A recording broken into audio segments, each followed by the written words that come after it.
The story of Perseus. Once upon a time in a land of Argos, there reigned a king called Acrisius, the father of one fair daughter. Danae was her name, and she was very dear to the king until a day when he longed to know what lay hid for him in the lap of the gods and consulted an oracle. With a furrowed brow he returned from the temple, for the oracle had told him that when his daughter Danae had borne a son, by the hand of that son death must surely come upon him. And because the fear of death in him was stronger than the love of his daughter, Acrisius resolved that by sacrificing her he would baffle the gods and frustrate death himself. A great tower of brass was speedily built at his command, and Danae was placed in this prison to drag out her weary days. But who can escape the design of the gods? From Olympus, great Zeus himself looked down and saw the airy princess sighing away her youth, and full of pity and of love, he himself entered the brazen tower as a stream of golden light, and Danae became the bride of Zeus, and happily passed with him the time of her imprisonment. In time, to her a son was born, a beautiful and kingly child, and great was the wrath of her father when he heard the infant's cries within the tower. He ordered his guards to open the door to the tower, and he hustled Danae and her newly born babe, the little Perseus, to the seashore. Once at the water's edge, he put them in a great chest and set them adrift to be a plaything for the winds and waves, and a prey for the cruel and hungry sea. If this daughter and grandson were to be killed at sea, it would be Poseidon's fault, not his own, he figured. For days and nights the mother and child were tossed on the billows, yet no harm came to them, and one morning the chest grounded on the rocky beach of Seriphos, an island in the Aegean Sea. Here a fisherman discovered the strange flotsam and jetsam of the waves, and took the mother and child to Polydectes, the king, and the years that followed were peaceful years for Danae and for Perseus.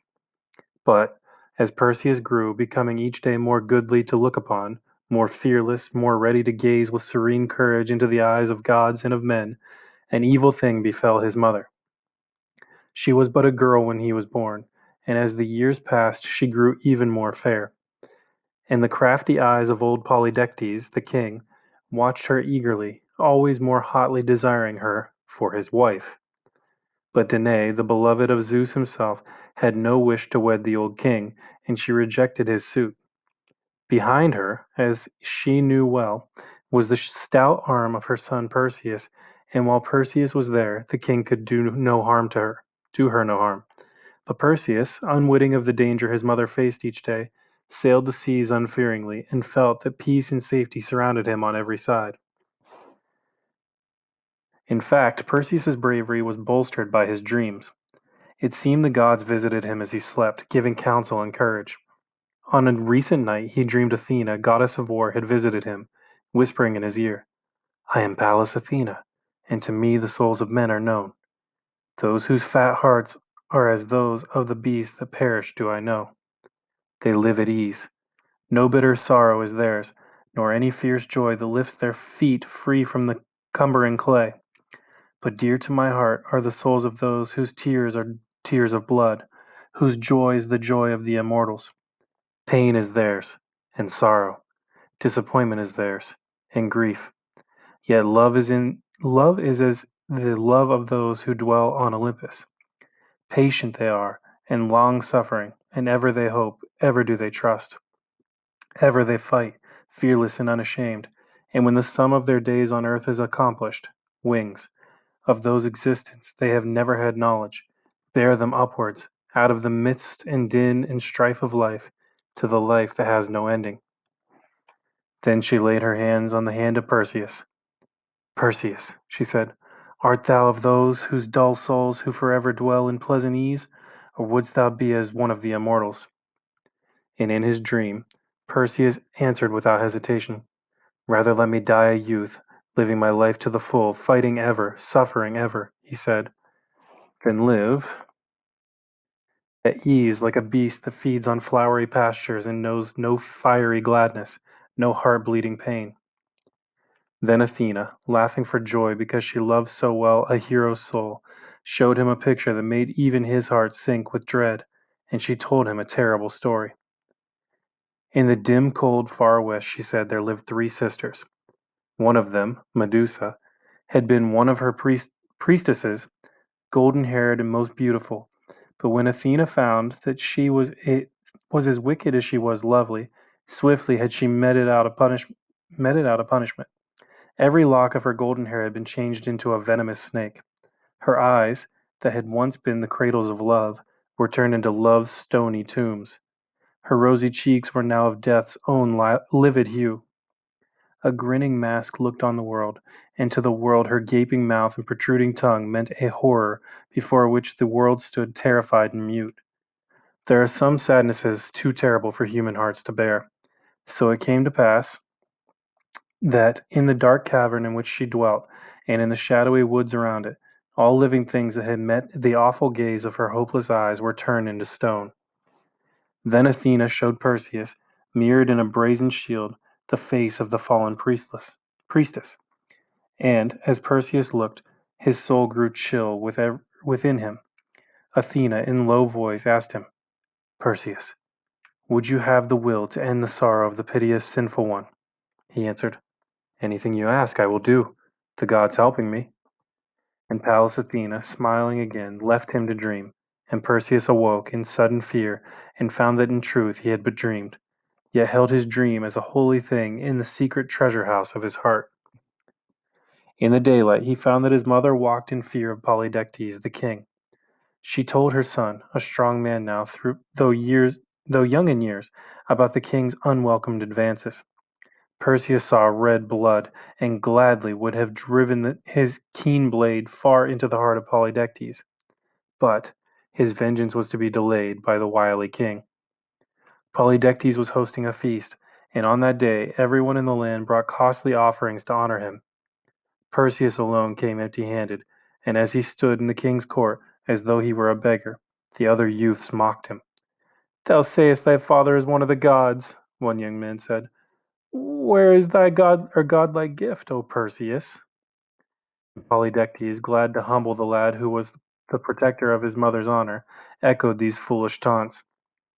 "Where is the gift of the gods that this noble son of Danae has brought me?" he asked, and his fat cheeks and loose mouth quivered with ugly merriment. Then Perseus, his head thrown back, gazed in the bold eyes of Polydectes.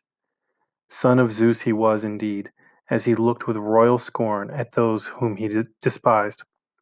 "A godlike gift thou shalt have, in truth, O king," he said, and his voice rang out as a trumpet call before the battle. "The gift of the gods shall be thine. The gods helping me, thou shalt have the head of Medusa." A laugh, half born, died in the throats of Polydectes and of those who listened, as Perseus strode out of the palace, a glow in his heart, for he knew that Pallas Athena had lit the fire that burned in him now, and that though he should shed the last drop of his life's blood to win what he sought, right would triumph and wrong must be defeated. Still quivering with anger, Perseus went down to the blue sea that gently whispered its secrets to the shore on which he stood. "If Athena would but come," he said, "if only my dreams might come true." For, like many boys before and since, Perseus had dreamed of gallant, fearless deeds. Like many a boy before and since, he had been the hero of many great adventures in his heart. So he prayed, "Come to me, I pray you, Pallas Athena, come, and let me dream true." His prayer was answered. Into the sky there came a little silver cloud that grew and grew ever closer, and then, as in his dream, Athena came to him and smiled on him as the sun smiles on the water in spring. Nor was she alone. Beside her stood Hermes of the winged shoes, and Perseus knelt before the two in worship. Then, very gently, Athena gave him counsel, and then she gave more than counsel. In his hand she placed a polished shield. No mirror shone more brightly than this shield's smooth surface. "Do not look at Medusa herself," she advised. "Look only at her image here reflected. Then strike home hard and swiftly, and when her head is severed, wrap it in the goatskin on which the shield hangs. So wilt thou return in safety and in honor." "But how then shall I cross the wet gray fields of this watery way?" asked Perseus. If only I were a white-winged bird that skims across the waves." And, with the smile of a loving comrade, Hermes laid his hand on Perseus's shoulder. "My winged shoes shall be thine," he said, "and the white-winged sea-birds shalt thou leave far, far behind." "Yet another gift is thine," said Athena. "Gird on, gird on as gift from the gods, this sword that is immortal." For a moment Perseus lingered. "May I not bid farewell to my mother?" he asked.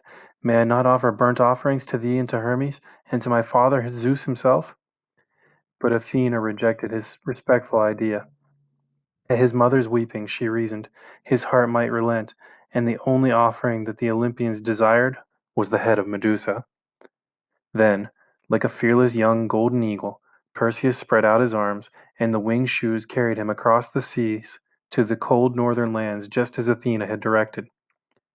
Each day his shoes took him a 7 days' journey, and ever the air through which he passed grew more chill, till at length he reached the land of everlasting snow, where the black ice never knows the conquering warmth of spring, and where the white surf of the moaning waves freezes solid even as it touches the shore. It was a dark grim place to which he came, and in a gloomy cavern by the sea lived the three gray sisters that Athena had told him he must seek. Old and gray and horrible they were, with only one tooth and one eye amongst them. From hand to hand they passed the eye, muttering and shivering in the blackness and the cold. Boldly Perseus spoke to them, and asked them to guide him to the place where Medusa and her sisters, the Gorgons, dwelt. "No others know where they dwell," he said. Wrong voice. "No others know where they dwell," he said. "Tell me, I pray thee, the way that I may find them." But the Gray Sisters were kin to the Gorgons, and hated all the children of men, and ugly was their evil mirth as they mocked Perseus, refusing to tell him where Medusa could be found. Perseus was focused on accomplishing his goal. As the eye passed from one withered, clutching hand to another, he swiftly held out his own strong young palm, and in their blindness one of the three placed the eye directly in his hand. "Wicked you are, and cruel at heart, and blind shall you remain forever, until you tell me where I may find the Gorgons," he challenged them. "Tell me only that, and I give back your eye." Then the women whimpered and begged of him, and when they found that all their beseeching was in vain, at length they told him. "Go south," they said, "so far south that at length thou comest to the uttermost limits of the sea, to the place where the day and night meet. There in the garden of the Hesperides, and of them must thou ask the way. Now give us back our eye." They wailed again most piteously, and Perseus tenderly placed the eye into the greedy, trembling old hand. In an instant he launched and flew south like a swallow that is glad to leave the gloomy, frozen lands behind. To the garden of the Hesperides he came at last, and among the myrtles and the roses and sunny fountains he found the nymphs who there guard the golden fruit, and begged them to tell him which direction he must wing his way in order to find the Gorgons. But the nymphs could not tell. "We must ask Atlas," they said, "the giant who sits high up on the mountain and with his strong shoulders keeps the heavens and earth apart." It says giant, but Atlas was actually a titan. Okay, he holds Uranus and Gaia apart. Gaia. And with the nymphs, Perseus went up the mountain and asked the patient giant to guide him to the place of his quest. "Far away I can see them," said Atlas, "on an island in the great ocean. But unless thou wears the helmet of Hades himself, thy going will be in vain." "What is this helmet?" asked Perseus, "and how can I acquire it?" "One who wears the helmet of the ruler of dark places will be as invisible as the shadow in the blackness of night," answered Atlas. "But no mortal can obtain it, for only the immortals can brave the terrors of the shadowy land and return. Yet, if thou wilt promise me one thing, the helmet shall be thine." "What is it that you want?" asked Perseus. And Atlas said, "For many a long year have I borne this earth, and I grow aweary of my burden. When thou hast slain Medusa, let me gaze upon her face, and I may be turned into stone and suffer no more forever." And Perseus promised. At the bidding of Atlas, one of the nymphs was sped down to the land of the shades, and for 7 days Perseus and her sisters awaited her return. Her face was as the face of a white lily, and her eyes were dark with sadness when she came. But with her she bore the helmet of Hades, and when she and her sisters had kissed Perseus and bidden him a sorrowful farewell, he put on the helmet and vanished. Soon the gentle light of day had gone, and he found himself in a place where clammy fog blotted out all the things, and the sea was black. And in that silent land where there is neither night nor day, nor clouds nor breeze nor storm, he found the cave of horrors in which the Gorgons dwelt. Two of them, like monstrous swine, lay asleep, but a third figure paced the hall, turning her head from side to side as if on patrol. She moaned aloud and shrieked in her despair because the golden tresses of her hair were moved by writhing snakes that hissed and spit as she walked. In the shield of Pallas Athena this picture was mirrored, and as Perseus gazed on it, his soul grew heavy, seeing the beauty and the beast intertwined. Beauty and the Beast. It's a tale as old as time. To slay her will be kind indeed, he thought to himself. Her beauty has become corruption, and all the joy of life for her has passed into the agony of remembrance, the torture of unending remorse. When he saw her brazen claws that were greedy to strike out to slay, his face grew stern, and he paused no longer. She rounded a corner, and Perseus stood poised at the perfect moment, using the mirrored reflection as his guide. He swung his sword and smote her neck with all his might. To the rocky floor the body of Medusa fell with a brazen clang, and he wrapped her head in a goatskin, while he turned his eyes away. Aloft then he sprang, and flew swifter than an arrow from the bow of Artemis. With hideous outcry the two other Gorgons awakened to find the body of Medusa, and, like foul vultures that hunt a little songbird, they flew in pursuit of Perseus. For many a league they kept up the chase, and their howling was grim to hear. Across the seas they flew, and over the yellow sand of the Libyan desert, and as Perseus flew before them, some blood drops fell from the severed head of Medusa, and from them bred the vipers that are found in the desert to this day. But gravely did the winged shoes of Hermes bear Perseus on. Bravely did the winged shoes of Hermes bear Perseus on, and by nightfall the Gorgon sisters had passed from sight, and Perseus found himself once more in the garden of the Hesperides. Ere he sought the nymphs, he knelt by the sea to cleanse his hands from Medusa's blood, and still does the seaweed that we find on sea benches offer a storm bear sea benches sea beaches after a storm bear the crimson stains. Sorry. And when Perseus had received glad welcome from the fair dwellers in the garden of the Hesperides, he sought Atlas so that he might fulfill his promise. Eagerly Atlas beheld him, for he was aweary of his long toil. Without speaking a word, Perseus uncovered the face of Medusa and held it up for the Titan to gaze upon. When Atlas looked upon her whose beauty had once been as pure as a flower in spring, and he saw only anguish and cruelty, foul wickedness and hideous despair, his heart grew like stone within him. To stone too turned his great patient face, and into stone grew his vast limbs and strong, crouching back. So Atlas the Titan became Atlas the Mountain, and still his head, white crowned with snow, and his great shoulders far up in the misty clouds, would seem to hold apart the earth and the sky. Hence the name the Atlas Mountain Range. Then Perseus again took flight, and in his flight he passed over many lands.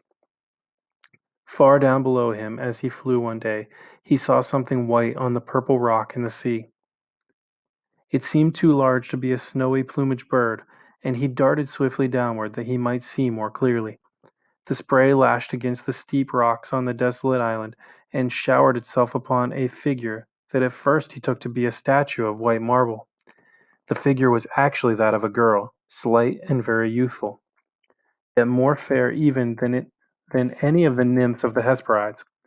Invisible in his helmet of darkness, Perseus drew near, and saw that the fragile white figure was shaken by shivering sobs. Alliteration. The waves, every few moments, lapped up on the little cold white feet, her little cold white feet, and he saw that heavy chains held her imprisoned to the great rock of the sea. A deep anger stirred the heart of Perseus, and swiftly he took the helmet from his head and hovered beside her. The maid gave a cry of terror, but there was no evil thing in the face of Perseus. Nothing but strength and kindness and purity shone out of his steady eyes. Thus when, very gently, he asked what was the meaning of her cruel imprisonment, she told him her piteous story. Her mother was queen of Ethiopia, she said, and very, very beautiful. But when the queen had boasted that no nymph who played amongst the snow-crest billows of the sea was as fair as she, a terrible punishment was sent to her. All along the coast of her father's kingdom, a loathsome sea monster terrorized the people, and hideous were its ravages. Men and women, children and animals, all were equally desirable food, and the whole land of Ethiopia lay in mourning because of the beast. At last her father, the king, had consulted an oracle that he might find help to rid the land of the monster, and the oracle had told him that only when his fair daughter Andromeda had been sacrificed to the creature that scourged the sea coast would the country go free. Thus had she been brought there by her parents, that one life might be given for many, and that her mother's broken heart might expunge her sin of vanity. Even as Andromeda spoke, the sea was broken by the track of a creature that cleft the water as does the forerunning gale of a mighty storm, and Andromeda gave a piteous cry. "Lo, he comes!" she cried. "Save me, oh save me, I am too young to die!" Then Perseus darted high above her and for an instant hung poised like a hawk that is about to strike. Then, like the hawk that cannot miss its prey, swiftly he swooped down and smote with his sword the devouring monster of the ocean.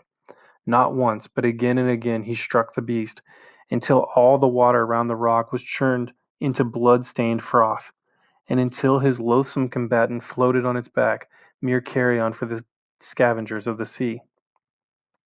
Then Perseus hewed off the chains that held Andromeda, and in his arms he held her tenderly as he flew with her to her father's land.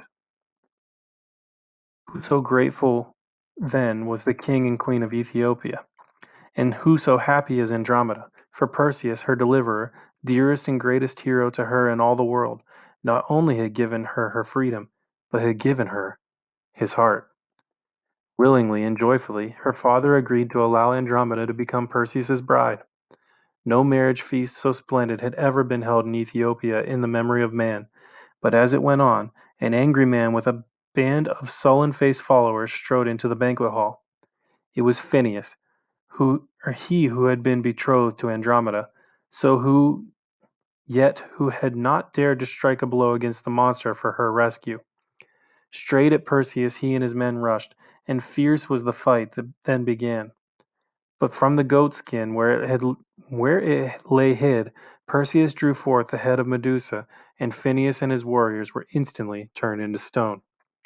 For 7 days the marriage feast lasted, but on the eighth night Pallas Athena came to Perseus in a dream. "Nobly and well hast thou played the hero, O son of Zeus," she said. "But now that thy toil is near an end, and thy sorrows have ended in joy, I come to claim the shoes of Hermes, the helmet of Hades, the sword and the shield that are mine own. Yet the head of the Gorgons must thou yet guard awhile, for I would have it laid in my temple in Sephoros, so I may wear it on my shield for evermore." As she ceased to speak, Perseus awoke, and lo, the shield, helmet, sword, and winged shoes were gone. His vision was no false vision. His dream was no false vision. Then did Perseus and Andromeda sail away westward, until at length they came to the blue waters of the Aegean Sea, and saw rising out of the waves before them the rocks of Seriphos. When the rowers rested on their long oars, and the red-prowed ship ground on the pebbles of the beach, Perseus and his bride sought Danae, the fair mother of Perseus. Black grew the brow of the son of Danae when she told him what cruel things she had suffered in his absence from the hand of Polydectes. Straight to the palace Perseus strode, and there he found the king and his friends at their revels.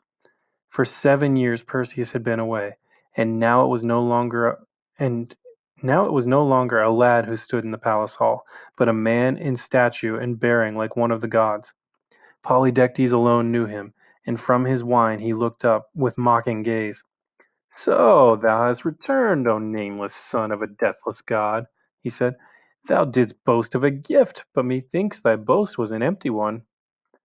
But even as he spoke, the jeering smile froze on his face, and the faces of those who sat with him stiffened in horror.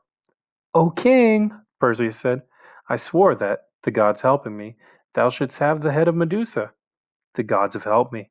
Behold the Gorgon's head!" Wild horror in their eyes, Polydectes and his friends gazed on the unspeakable thing, and as they gazed they turned into stone, a ring of gray stones that sits still on the hillside of Seriphos. With his wife and his mother, Perseus then sailed away, for he had a great longing to take Danae back to the land of her birth and to see if her father, Acrisius, might repent of his cruelty to her and to his grandson. But there he found that the sins of Acrisius had been punished, and that he had been driven from his throne and his own land. The people of Argos were heartened by the arrival of Danae, their castaway princess, and they eagerly acclaimed the heroic Perseus to be their glorious king. But Perseus refused. "I go to seek Acrisius," he said. "My mother's father is your king." Again he sailed away on a different mission, searching for the fallen king. Finally, in the town of Larissa, a sporting festival was underway when Perseus arrived. Beside the king in the royal viewing booth sat Acrisius, an aged man, yet a kingly one indeed. And Perseus thought, "If I, a stranger, take part in the sports and carry away prizes from the men of Larissa, surely the heart of Acrisius will soften towards me." Thus did he take off his helmet and armor, and stood unclothed beside the youths of Larissa. And so godlike was he that they all said, amazed, "Surely this stranger comes from Olympus, and is one of the immortals." He chose a discus from the stack of equipment, and full 5 fathoms beyond those of the others he cast it, and a great shout arose from those who watched, and Acrisius cried out as loudly as all the rest. "Further still!" they cried. "Further still canst thou hurl! Thou art a hero indeed!" And Perseus, putting forth all his strength, hurled once again, and the discus flew from his hand like a bolt from the hand of Zeus. The watchers held their breath and made ready for a shout of delight as they saw it speed on, further than mortal man had ever hurled one before. But joy died in their hearts when a gust of wind caught the discus as it sped and hurled it straight at Acrisius the king. And with a sigh like a sigh that passes through the leaves of a tree as the woodman fells it and it crashes to the earth, so did Acrisius fall. To his side rushed Perseus and lifted him tenderly in his arms. But the spirit of Acrisius had fled, and with a great cry of sorrow Perseus called to the people, "Behold, I am Perseus, grandson of the man I have slain. Who can avoid the decree of the gods?" For many years thereafter Perseus reigned as king of Argos, and to him and to his fair wife were born 4 sons and 3 daughters. Dang! Wisely and well he reigned, and when, at a good old age, death took him and his wife of his heart, the gods, who had always held him dear, took him up among the stars to live forever and ever. And there still, on clear and starry nights, we may see him holding the Gorgon's head. Near him are the father and the mother of Andromeda, Cepheus and Cassiopeia, and close beside them stands Andromeda with her white arms spread out across the blue sky, as in the days when she stood chained to the rock. And those who sail the watery ways look up for guidance to one whose voyaging is done and whose warfare is accomplished, and take their bearings from that constellation. Sorry, if you made it this far, congratulations.